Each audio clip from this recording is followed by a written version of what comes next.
नमस्कार, जे मराठीमध्ये आपलं सहर्ष स्वागत आहे. आज आपण सातारा जिल्ह्यातील फलटण तालुक्यात आहोत आणि फलटण तालुक्यामध्ये नगरपालिकेचं इलेक्शन लागलेलं आहे आणि या नगरपालिकेचे निवडणुकीचे नगर अध्यक्षपदाचे जे उमेदवार आहेत ते शमशेरदादा नाईक निंबाळकर यांच्या प्रचारार्थ जे पाणीदार खासदार भारतामध्ये त्यांची ओळख आहे ते रणजित सिंह नाईक निंबाळकर यांच्या धर्मपत्नी जिजामाला नाईक निंबाळकर या आहेत. त्यांच्यासोबत आपण बातचीत करणार आहोत.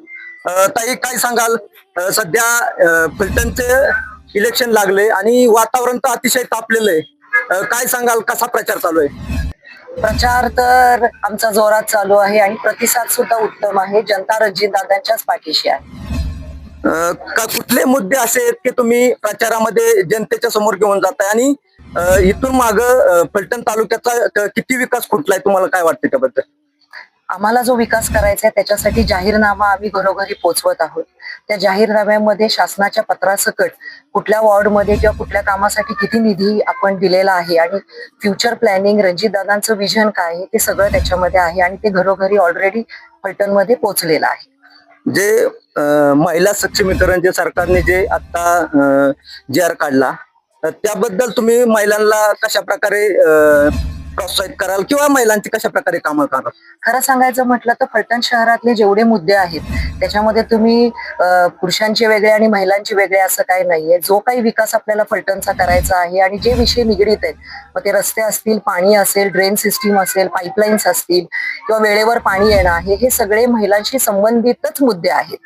त्याचबरोबर देवेंद्र फडणवीस साहेब आपले लाडके मुख्यमंत्री आणि अजितदादा यांची जी लाडकी बहीण योजना आहे, स्वतः फडणवीस साहेबांनी फलटणमध्ये आल्यानंतर सभेत सांगितलेलं आहे ती योजना सुद्धा चालू ते आहेत तोपर्यंत राहणार आहे. त्याचबरोबर शासनाच्या ज्या काही योजना आहेत त्या सुद्धा आमच्या भारतीय जनता पार्टी आणि राष्ट्रवादीच्या सगळ्या महिला कार्यकर्त्यांनी आणि आमच्या कार्यकर्त्यांनी या सगळ्या महिलांपर्यंत अगदी सक्षमपणे त्यांचे फॉर्म, त्यांच्या KYC, त्यांचे अगदी कॅम्प लावून बायोमेट्रिक सगळं करून घेण्यासकट सगळं करून त्यांच्यापर्यंत पोहोचवलेले आहेत. जे 15 दिवस झालं प्रचार चाललाय तुमचा, तुम्ही जनतेच्या प्रत्येक घराघरामध्ये जाताय, जनतेपर्यंत पोहोचताय, काय जनतेची अपेक्षा आहे तुमच्याकडून? जनतेच्या ज्या अपेक्षा आहेत त्याचप्रमाणे जाहीरनाम्यामध्ये सगळे मुद्दे आहेत आणि वेळोवेळी फिरत असताना प्रत्येक प्रभागामध्ये किंवा प्रत्येक प्रभागाच्या आता ह्या 13 नंबर प्रभागामध्ये हा प्रभाग सगळा विखुरलेला आहे. एरिया वाईज त्यांच्या अडचणी वेगळ्या आहेत. कुठे पाण्याची समस्या असेल, कुठे वेळेवर पाणी येण्याची समस्या असेल, त्या पद्धतीनं त्या सगळ्या गोष्टींचा विचार घेऊन स्थानिक लोकांची मतं घेऊनच त्याच्यावर आम्ही उपाययोजना करू. जे तुमचे नगराध्यक्ष पदाचे जे उमेदवार आहेत शमशेरदादा नाईक निंबाळकर, त्यांना नगरपालिकेचा विरोधी पक्ष नेता म्हणून काम करण्याचा अनुभव आहे. कसा पाहता त्याकडे? ते काय काय कामं करते निवडून आल्यानंतर? त्यांना अनुभव आहे म्हणूनच ते उमेदवार आहेत. त्याच्यामुळे त्यांना नगरपालिकेमध्ये गेल्याने नव्याने शिकायला वेळ लागणार नाहीये आणि सर्वात महत्वाचं म्हणजे ते फलटणमध्येच राहतात, त्याच्यामुळे आणि ह्याच प्रभागामध्ये राहतात, त्यामुळे अडीअडचणी त्यांना माहिती आहेत आणि अनुभव असल्यामुळे ते सोडवण्यासाठी आणि रणजितदादांचे आणि आमचे वरिष्ठ जे आहेत देवेंद्र फडणवीस साहेब आहेत, अजितदादा आहेत, ते निधीला कधीच काही कमी पडू देणार नाहीत. त्यामुळे त्यांच्या साथीमुळे कुठलेही प्रश्न असतील तर ते सोडवायला त्यांना नक्कीच मदत होणार आहे आणि ते फार लवकर सोडवतील, कारण अनुभव त्यांच्या गाठीशी आहे. मग आता कुठले कुठले मुद्दे असे की ते तुम्ही निवडून आल्यानंतर प्रथम त्याला प्राधान्य देणार आहात?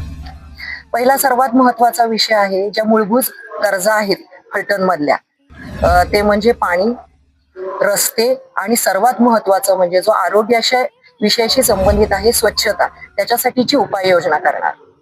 नक्कीच त्या रणजित सिंह नाईक निंबाळकर माजी खासदार यांच्या धर्मपत्नी जिजामाला नाईक निंबाळकर, त्यांनी असं सांगितलं की आम्हाला निवडून दिल्यानंतर आम्ही जनतेची सर्व कामं करू. धन्यवाद.